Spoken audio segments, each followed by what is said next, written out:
everyone. It's really nice to be here. It's really nice to be in Tbilisi speaking to you all. And the clicker is working for me, which is amazing. So I'm Miriam Quick. I'm a data journalist and a researcher. And I typically work on pieces that have a strong visual component. So information design, data visualization, more traditional stories as well. But also physical data visualization and installations that are derived from data. So this bottom left-hand picture is actually a physical data visualization of air quality data from the city of Sheffield in the UK. And that was made with a designer called Stephanie Posavec. So for this project, I'm going to talk about a project that was a collaboration between myself and Valentina De Filippo, who is a really great information designer based in London. And I handled the data analysis part of this, or the data gathering part of this project, and she took control of the design aspect. So, David Bowie, rest in peace. He died on the 10th of January 2016. 2016 was a dreadful year for many reasons, and this was one of them. We were both very sad, me and Valentina, when we heard about his death, and we started listening to his music a lot more and revisiting some of his old songs. And we were reminded of what a great artist he really was. And here he is, changing through the decades very, very quickly. What a style icon, what a musical icon. And as this is a data conference, we have some data here on David Bowie's output: 720 songs, 120 singles, 49 compilations, 27 studio albums, 16 golden albums, 9 platinum albums, and 7 musical personas.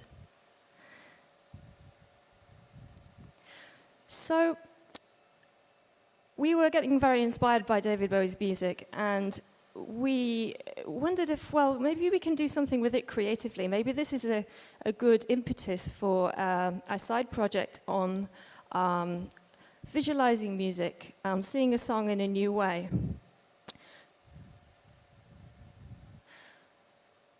I think that the worlds of visualization and music are more closely connected than people tend to think they are. So my background is actually, I come from a data background, I come from a musicology background, and I did a PhD in musicology, which actually started to become more and more data-driven as it went on. The reason why I think that music and data are closely connected is, for example, this is musical notation. This is one of the earliest pieces of musical notation in existence. This is obviously a copy, not the original. You can think of music as notation as a kind of visualization of pitch height in itself. So we know pitch height corresponds to height on the stave. For example, we have different symbols that correspond to different lengths of note. Here is a less traditional kind of musical score. This is by Karl-Heinz Stockhausen, the German composer. And we were very inspired by graphic scores like this one to create this piece, because this score uses quite original, non-traditional shapes to communicate instructions to a performer about how to communicate, about how to play. You can also visualize performance after the fact. So my PhD research was actually on musical performance style, and it involved analyzing data from recordings on things like timing and intonation. So I'm not actually a designer myself, so this is not going to win any visualization awards, but this is a chart from my thesis, and the data is actually tempo on the left-hand axis, and then time along the bottom, and this shows the difference in the timing profile between different musical performances. So you can see that they tend to speed up in the middle, and then slow down towards the end of each phrase, and you have this very clear arch-like structure. So back to David Bowie.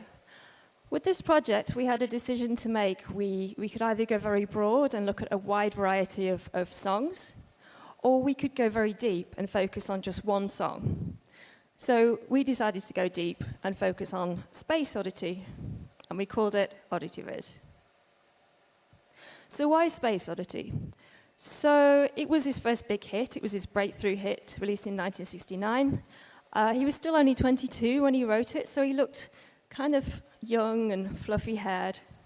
But it's still very popular today. It has this kind of enduring appeal that has lasted over the decades, and people can relate to it.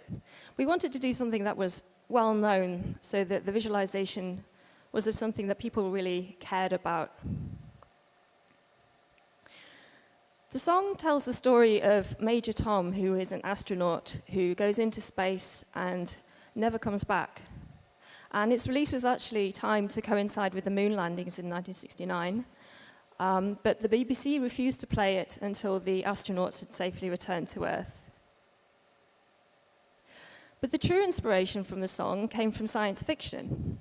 So David Bowie later said that he wrote the lyrics of Space Oddity after watching Stanley Kubrick's movie 2001: A Space Odyssey, the difference, while stoned.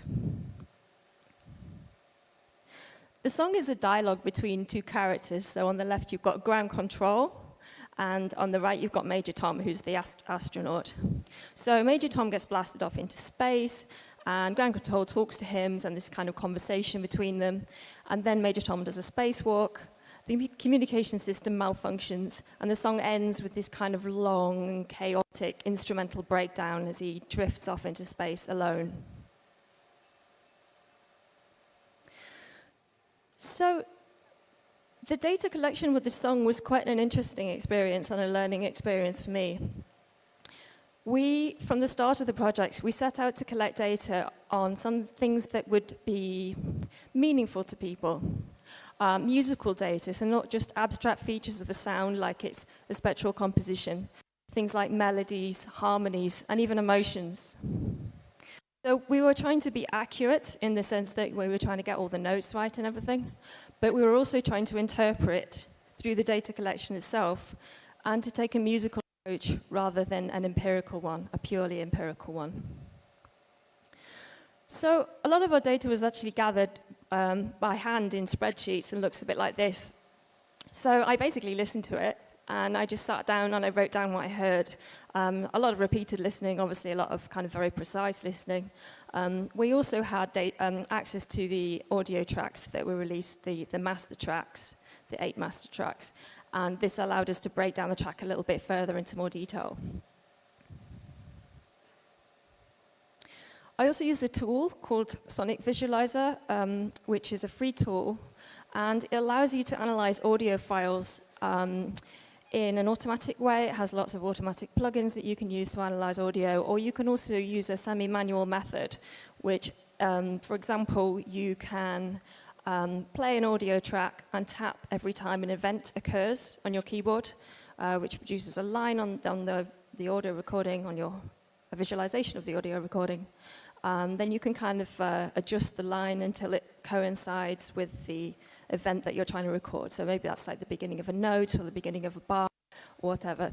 And then you extract that data, you export that data, and you have the timing profile of that performance. So you can look at whether a performer speeds up, slows down, or whatever you're looking at. We also contacted our friends, and we asked them to plot the level of emotion that they experienced while listening to the track. So this is the sheet that we gave them, and then here are all their results, kind of plotted these red lines. So you can see it's a bit of a mess. There was a kind of a lot of different responses. So it's almost like, how do you feel at this point in the song? Keep a continuous rolling record of it and send that to us. This arrow shows the point of the peak average emotion, which is right at the beginning of the first verse, just where he's lifted off into space. And it's at the line, and the stars look very different today. And here are some individual emotional responses. So this is Valentina, my collaborator, at the top. And this is mine, which is kind of smoother, not as uppy and downy. So we put these all together. And we also asked people to define the kinds of emotions that they were experiencing. So we looked at emotion as like a single parameter, and then we said, well, what did you feel? And these were the most popular emotions: sadness, joy, and many, or indescribable. So music evokes emotions, but it's not always easy to say exactly what those are. Then we had the challenge of thinking, well, how do we visualize this data? What do we do with it? And the solution that we came up with is that we knew that we wanted to create something physical, something tangible out of this data. And we hit upon vinyl records. So you can think of vinyl records, again, as a kind of data visualization. The audio data is engraved directly into the grooves. And we wanted to draw upon this idea by taking blank records and then engraving different kinds of data into them using a laser. So originally, we wanted to use actual vinyl records, but then the guy at the engraving shop kindly informed us that if you engrave vinyl with a laser, then you get chlorine gas, which is kind of illegal and toxic. So we used acrylic. Here are some early sketches from Valentina. This is where we were developing the overall design system. We have this constraint of a circular format. So how do we show the data changing within that? So we have a common design system for all the records. Time starts at 12 o'clock and then goes clockwise. And one rotation of the record, if you read around the entire clock face, as it were, is the entire duration of the song, 5 minutes something. We also divided the song into these sections, which are things like first verse, first chorus, bridge, and so on. And so this means there is a common reference point across all the series of records. We also wanted to come up with different ways of visualizing each parameter of the song. So because we were doing this deep dive into a single track, we wanted to be as creative as possible within the constraints that we had of communicating the song in lots and lots of different ways and to come up with the best visual solution for each type of data that we had. And this is the finished result. We have 10 records that we each engraved using the common system. And these are the 10. So some of them are more about the music. We have things like rhythm and harmony. Some of them are more about the lyrics. We have one just called lyrics. Narrative is about the story told by the song. And then at the end, we have emotions, which uses the data I explored before. This is the first record in the series. This is called Narrative. So this one is about telling the story. So we tracked Major Tom's journey from Earth by means of this spiral. So the spiral starts close to the middle of the record, and then it kind of moves away from the middle of the record as you get towards the end of the song, where it kind of almost falls off the side. So this is meant to illustrate Major Tom's distance from Earth. He starts on Earth, he's blasted off into space, he gets further and further away. We also show who is singing at each part in the song, which of the two characters is active at that point. Is it ground control or Major Tom? And ground control's parts stay on Earth near the center of the record. So you have this kind of dialogue expressed visually. This is a little bit where we refer to the lyrics. I don't know how many of you know the song well, but there is a line that says, "Now I'm past 100,000 miles," where Major Tom is quite far away. And so we thought we're going to have Earth at the middle, we're going to have space, and then we're going to have past 100,000 miles. This is a record called Melodies. So Space Oddity was originally written to be a duet, but then in the end, Bowie ended up performing both roles and shifting between characters. This record shows a musical pitch, the musical pitch of each phrase, and the thickness of each band. So each one of these lines, if you like, is a single musical phrase. And then we have pitch height on this axis here. If you imagine that moving out from the middle of the record to the outside as the pitch gets higher. And these are Major Tom's phrases. So you can see the pitch is quite high. And then these are ground control's phrases. And this is where Bowie shifts between characters and is singing in this kind of low monotone for ground control, and then shifts characters and becomes Major Tom, who has these high-ranging melody. This is the lyrics record. It actually doesn't show the lyrics directly, as you can see, but it does show their grammatical structure. We wanted to find a way of abstracting from the lyrics, which were actually copyright and we couldn't use. and abstracting them into data visualization. So each tree is a line. The branching structure reflects the word's grammatical function within that line. And then the type of symbol on the end of each branch denotes the type of word. This one is actually not data visualization at all. It's more illustrative. So it's an interpretation of the lyrics. And around the middle of the record, we actually have the lyrics, each line rendered as a series of emojis. So the inspiration for this was really thinking about emojis as a kind of universal pictorial language. Something that you might use to communicate with aliens who didn't speak your language. So these two emojis on the right-hand side mean take your protein pill and put your helmet on. And then we also have illustrations that kind of evolve around the outside of the record, like almost a cycle of life with an astronaut kind of turning into a cell and fading away and then returning again. So it's like this kind of eternal cycle. This one shows where the melodies and the lyrics of each phrase are repeated in the main vocal line. So we've got repeated phrases that are linked with an arc, and this, for example, is the first four phrases of the song. Ground control to Major Tom, ground control to Major Tom, which is a repeat, a musical repeat and a lyrical repeat. Take your protein pills and put your helmet on, which is different. Ground control to Major Tom, back to the original line. This record is called Texture, and all it shows is which instruments are playing at which point, which bar in the song. So there are some quite funky instruments in this track. There's a mellotron, which is a kind of late 1960s synthesizer, and a stylophone. There's also two flutes, which kind of makes it very much of its time. So each instrument playing has a different symbol.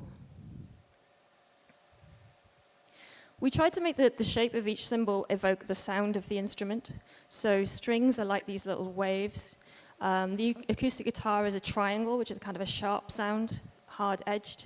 And the bass is rounded, because if you think of a bass note, often it can sound quite smooth to our ears. This one is simply the 8 original audio tracks rendered as waveforms. So this is probably the easiest to follow by eye if you already know the track quite well. So for example, on the right-hand side, we have the section where the rocket lifts off, and it's this instrumental section that just is quite cacophonous and just gets louder and louder and louder. So I will play this now.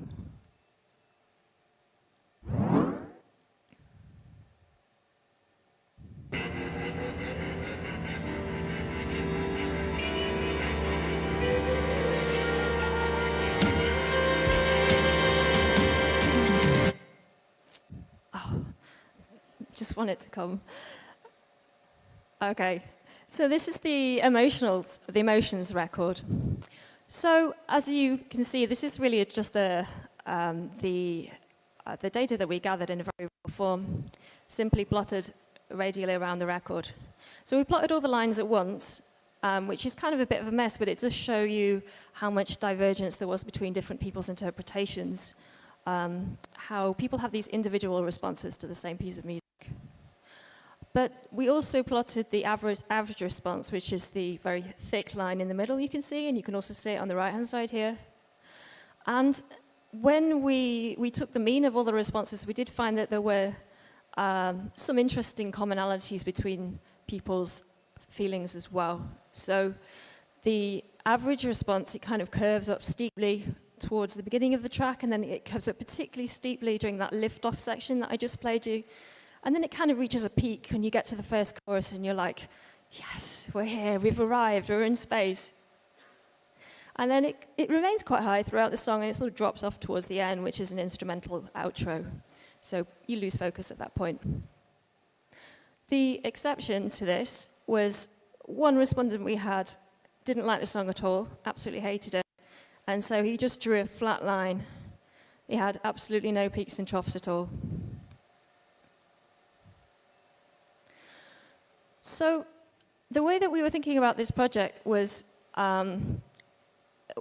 probably quite non-traditional. We were thinking, of course, starting with data and processing it, and then rendering it through visualization. But really our focus was on the end point, the experience that we could offer people. And we hope to use data visualization as a way of almost enhancing aesthetic appreciation, or enhancing people's responses to the song. So the project was exhibited at Wieden and Kennedy, London, in January 2017, on the 1-year anniversary of David Bowie dying, as a tribute to his life. And we're very grateful to Wieden and Kennedy for all the help that they gave us with the project, and for providing the venue for the launch party. We also, for the exhibition, in addition to the 10 discs, we created matching posters. So each disc has its own poster with a key along the bottom, so you can actually tell what the visualizations mean. And this is the plug. You can actually buy the posters if you would like to from our website, which is oddityviz.com. And we also created an animation. So the animation, it sets the music to the visual elements that we created for the project in real time. So you can hear them at the same time as the sound that they represent. So here is a little extract from the animation.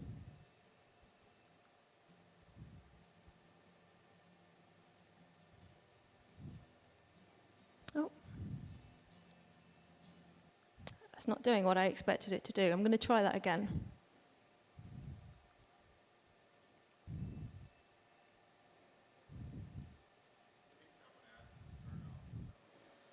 Yeah. Let me see if we can get this to play. Okay. Nope.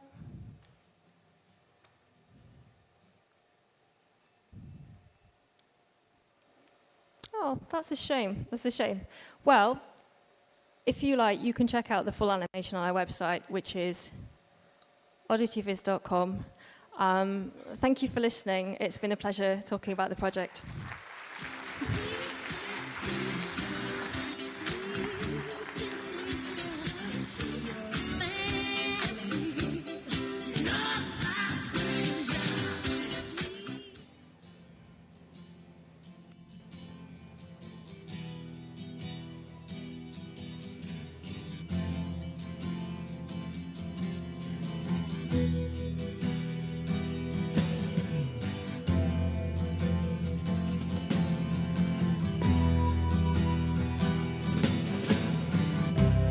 Ground control to Major Tom.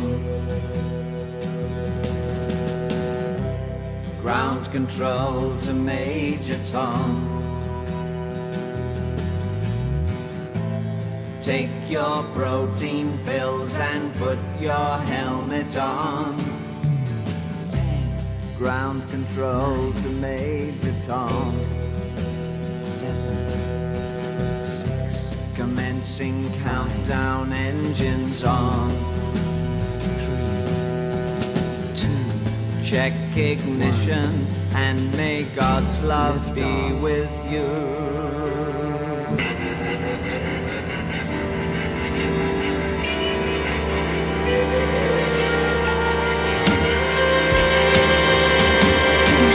This is ground control to Major Tom.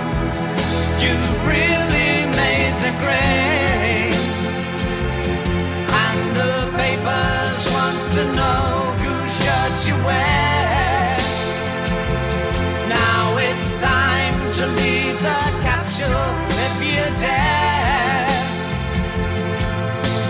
This is Major Tom to ground control. I'm stepping through the door, and I'm floating in a most peculiar way, and the stars look very different today. For here am I sitting in a tin can,